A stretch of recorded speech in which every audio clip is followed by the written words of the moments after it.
अस्सलाम वालेकुम, मैं हूं आपका मेज़बान ज़ीशान सलीम। नाज़रीन, पाकिस्तान सुपर 8 मरहले में पहुंच चुका है। बहुत सारी बातें की जा रही हैं, बहुत सारे बड़े प्लेयर्स की जानिब से बातें की जा रही हैं, सीनियर क्रिकेटर्स की जानिब से बातें की जा रही हैं कि अब क्या होगा। पाकिस्तान अपने 3 मैचेस खेलेगा सुपर 8 मरहले में। न्यूजीलैंड के ख़िलाफ़ पाकिस्तान 21 तारीख को मैच खेलेगा, उसके बाद 24 तारीख को पाकिस्तान इंग्लैंड के ख़िलाफ़ मैच खेलेगा और देन 28 फ़ेब को पाकिस्तान श्रीलंका के ख़िलाफ़ मैच खेलेगा। अब नाज़रीन, यहाँ पे पाकिस्तान इन तीनों मैचेस में से अगर 2 मैच जीत जाता है, 2 मैचेस में पाकिस्तान अगर फतह याब हो जाता है तो पाकिस्तान सेमीफाइनल के लिए क्वालिफाई कर लेगा। अब कुछ अहम चीज़ें जो आपको बताना ज़रूरी हैं, जो क्रिकेट के जो लवर्स हैं ना, वो मेरी बात को सुन के जाइएगा। अब क्रिकेट के मुख्तलिफ हलकों के अंदर मुख्तलिफ किस्म की बातें की जा रही हैं, सीनियर्स प्लेयर्स, जूनियर्स प्लेयर्स मुख्तलिफ बातें कर रही हैं। अब इस पूरे वर्ल्ड कप को लेके, इस पूरे सुपर 8 मरहले को लेके मुख्तलिफ बातें की जा रही हैं। अब उनको ज़रा मैं आसान लफ्ज़ों में समझाने की कोशिश करूँगा। नाज़रीन, शोएब मलिक के मुताबिक न्यूजीलैंड के ख़िलाफ़ पाकिस्तान मुश्किल में पड़ सकता है, यानी वो ऑलमोस्ट कह रहे हैं कि 80% पाकिस्तान न्यूजीलैंड के ख़िलाफ़ मैच हारता हुआ दिखाई दे रहा है। मैं यहाँ पे एक बात का एतराज़ करूँगा और मैं बड़ा खुल के एतराज़ करूँगा और मेरी बात भी ऑन द रिकॉर्ड है, आप देख लीजिएगा। उसके बाद भी इंशाल्लाह 21 को जब 6:30 बजे मैच शुरू होगा और उसके बाद आलमोस्ट अप्रोक्सीमेटली 9, साढ़े 9, 10 बजे तक मैच कंप्लीट हो जाएगा। उसके बाद फिर मैं अपनी इसी प्रेडिक्शन के ऊपर भी एक व्लॉग ज़रूर करूँगा, गलत हो या ठीक हो उसके ऊपर बात, लेकिन पाकिस्तान न्यूजीलैंड के ख़िलाफ़ बआसानी मैच जीत जाएगा। पाकिस्तान इंग्लैंड के ख़िलाफ़ भी मैच बआसानी जीत जाएगा। अब पाकिस्तान जो मुश्किल में फंसेगा, पाकिस्तान ट्रबल फेस करेगा, वो श्रीलंका के ख़िलाफ़ करेगा। ये मेरी प्रेडिक्शन है भाई, गलत हो सकता हूँ लेकिन आपको मैंने दे दी है। हर ऑन द रिकॉर्ड है, जब मैं ये व्लॉग कर रहा हूँ आपसे तकरीबन 3 से 4 मिनट के बाद, 3 से 4 घंटों के बाद इस व्लॉग को आप सुन सकेंगे। लेकिन अब जनाब मोहम्मद आमिर का जो बयान, इसके ऊपर हमने एक व्लॉग भी किया था, बड़ी कंट्रोवर्सी उसके ऊपर इंडिया में भी, इंडिया के मुख्तलिफ हलकों में भी, फिर बहुत सारे जर्नलिस्ट, बहुत सारे क्रिकेटर्स ने इसके ऊपर बात की। अभिषेक शर्मा के हवाले से मोहम्मद आमिर ने कहा था कि ही स्लॉगर मैन, मतलब वो एक तुक्का बैट्समैन है, उसके अंदर कोई मतलब वो बैटिंग लाइन का कोई उसके अंदर सेंस नहीं है, वो तुक्का है, जब बस आती है, शॉट आती है तो वो मारता है, मतलब जिस तरफ आती है उसने घुमाना होता है, और वो एक टल्ला बल्लेबाज है। मुख्तलिफ किस्म की जो बातें चल रही थी। अब उसके ऊपर नाज़रीन, जैसे back to back Abhishek Sharma की जो परफॉर्मेंस है उसमें गोल्डन डक नजर आए हैं हमें, लास्ट जितने भी मैचेस हमने देखे। तो इसके बाद अब मोहम्मद आमिर की इस बात के अंदर काफ़ी हद तक सच्चाई नज़र आ रही है। अब यकीनन इस बात को तो माना जाएगा ना, मानना भी चाहिए, क्योंकि मोहम्मद आमिर ने जब ये बयान दिया और उसके बाद बहुत सारे लोगों ने, हमारे अपने क्रिकेटर्स ने, सीनियर्स ने, जूनियर्स ने इख्तलाफ किया इस बात पे कि नहीं भाई, वो तो उनको प्रॉपर बैट्समैन है। अब मोहम्मद आमिर के इस बयान को काफ़ी हद तक माना जा रहा है, इस बात को अप्रिशिएट किया जा रहा है कि मोहम्मद आमिर ने कुछ देख कर कहा है, अपने जो बॉलिंग सेंस है उसको देखते हुए उसने कहा कि अब इसको आप ये समझते हुए कि ये तुक्का है, आप एक लूज बॉल दे देंगे और आप अपने माइंड से गेम खेलनी है, सारी मेंटल गेम का प्रोसेस है यहाँ पे। खैर, हम आगे चलते हैं, इसके ऊपर बाद में बात करेंगे। शादाब खान गुस्से में क्यों आए, ये एक बड़ी इस वक्त सिचुएशन क्रिएट हुई है, मुख्तलिफ हमारे स्पोर्ट जर्नलिस्ट बात कर रहे हैं इसके ऊपर, लेकिन मैं एक बात वाज़ेह कर दूं, शादाब खान ने कहा क्या है और गुस्सा किया क्यों है। बाबर आजम को क्यों नहीं भेजा उन्होंने, नमीबिया के ख़िलाफ़ जो मैच था 4थे नंबर पे, फिर 5वें पे भी इवन के नहीं भेजा, उसकी क्या वजह थी। शाहिद अफरीदी साहब ने एक स्टेटमेंट दी थी, शाहीन, बाबर और शादाब को टीम से बाहर निकालो। उसके ऊपर शादाब ने एक रिस्पॉन्ड किया और उस रिस्पॉन्ड में शादाब ने कहा कि हम तो एक 2021 का मैच जीते थे, इंडिया के ख़िलाफ़ हम 21 में जीते भी थे, आप तो जीते भी नहीं कभी।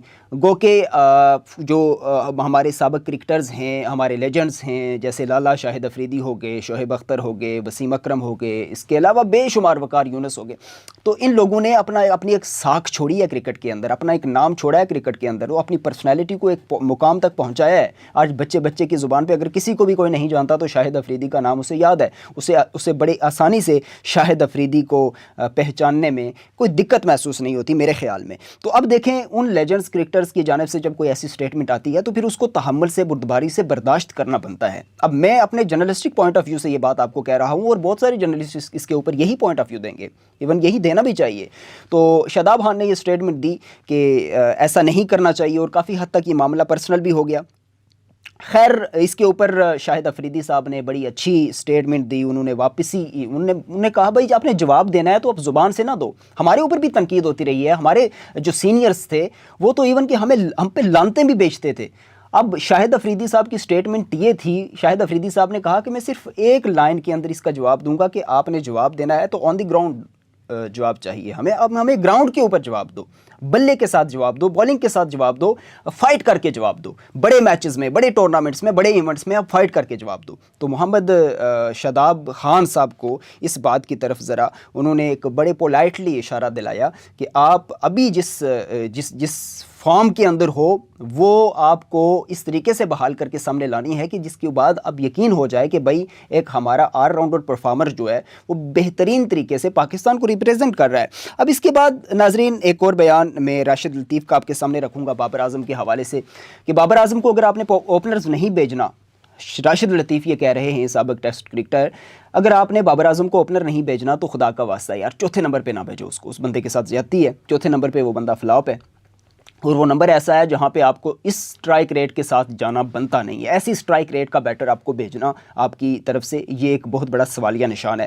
تو یقینی طور پہ بابر اعظم کا یہ نمبر بنتا نہیں ہے، اور انہوں نے لاسٹ یہ کہا کہ اگر آپ نے چوتھا نمبر ہی رکھنا ہے تو اٹ مینس کہ آپ کو بہتر فیصلہ یہ کرنا چاہیے کہ فخر کو واپس لے آئیں اور بابر کو باہر بٹھا دیں۔ اب یقینی طور پہ میں اس فیصلے کے ساتھ مکمل طور پہ ایگری کرتا ہوں۔ اب ناظرین اس کے ساتھ ساتھ ابرار احمد کے حوالے سے لاسٹ انڈیا کے میچ کے اندر وہ کافی زیادہ پھنسے، حالانکہ آپ کے مسٹری اسپیشل سپنر ہیں وہ، اب جس حد تک وہ پھنسے تو نمیبیا کے خلاف ان کو نہیں کھلایا گیا۔ اب یہاں پہ احمد شہزاد اور محمد عامر کی سٹیٹمنٹ یہ ہے کہ ابرار احمد کو نیوزی لینڈ کے خلاف میچ کھلایا جانا چاہیے، ہر دو صورت میں کھلایا جانا چاہیے۔ اس کی وجہ یہ ہے کہ محمد ابرار اگر ایک میچ میں پرفارم نہیں کر سکے تو اس کا ہرگز یہ مطلب نہیں ہے کہ وہ اس میں بھی پرفارم نہیں کریں گے۔ اب یقیناً وہ ایک پریشر میچ ہوتا ہے، اس کے اندر بہت سارے بڑے پلیئرز، بڑے تجربہ کار پلیئرز، شاہین افریدی کو دیکھ لیں، بابر اعظم کو دیکھ لیں، تجربہ کار پلیئرز وہاں پہ اپنا سانس چھوڑ جاتے ہیں۔ تو پریشر گیم ہے، اس کے اندر تو خیر ہم کچھ نہیں کہہ سکتے، لیکن اس کو نیوزی لینڈ کے خلاف لانا چاہیے، یہ ایک بڑا ایونٹ ہے، نیوزی لینڈ کے خلاف ایک بڑا ٹاکرا ہو سکتا ہے۔ اور اس کے ساتھ ناظرین اب ہم ایک آخری بات آپ کے سامنے رکھنا چاہیں گے جو بڑی ضروری ہے، جو آپ کو شاید بڑی انٹرسٹنگ لگے گی۔ پاکستان سیمی فائنل میں پہنچ جاتا ہے تو پھر کیا ہوگا؟ پاکستان سیمی فائنل میں پہنچ جائے گا، جیسے میں نے شروع میں کہا کہ پاکستان اپنے 2 میچز جیت جاتا ہے 3 میں سے، تو پاکستان سیمی فائنل میں پہنچ جائے گا۔ لیکن اگر پاکستان انڈیا کے ساتھ سیمی فائنل کھیلتا ہے، پہلے یہ بات ہم کلیئر کر لیں کہ انڈیا کے خلاف سیمی فائنل کھیل کیسے سکتا ہے پاکستان، یہ بڑی نکتے والی بات ہے، اس کو سمجھیے گا۔ پاکستان اگر اپنے 3 میچز جیت جاتا ہے، یعنی پاکستان نیوزی لینڈ سے بھی جیت جاتا ہے، انگلینڈ سے بھی اور سری لنکا سے بھی جیت جاتا ہے، تو پھر پاکستان سیمی فائنل میں تو بآسانی پہنچ جائے گا۔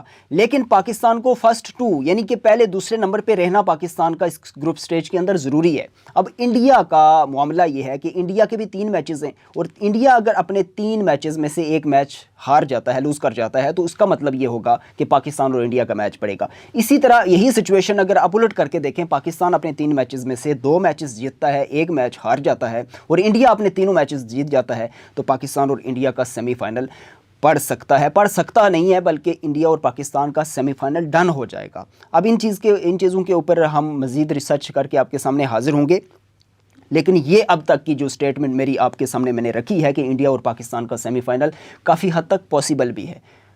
میری پریڈکشن پوچھ رہے ہیں تو میں 75% اس بات پہ میں سمجھ رہا ہوں کہ مجھے اطمینان ہے کہ پاکستان اور انڈیا سیمی فائنل میں آمنے سامنے ہو سکتے ہیں، اور اگر سیمی فائنل میں آمنے سامنے نہ ہوئے تو فائنل میں پاکستان جاتا ہوا مجھے نظر آ رہا ہے۔ پاکستان کا اگر انڈیا کے خلاف کسی کے ساتھ بھی میچ پڑا تو پاکستان سیمی فائنل میں چلا جائے گا، لیکن انڈیا کے ساتھ جو میچ ہوا اس کا میں کچھ بھی نہیں کہہ سکتا، کیونکہ پہلے کہہ کر تو ہم بہت پچھتا رہے ہیں۔ خیر اب کچھ نہیں کہا جا سکتا۔ اپنے میزبان ذیشان سلیم کو دیجیے اجازت۔ اللہ حافظ، اللہ نگہبان۔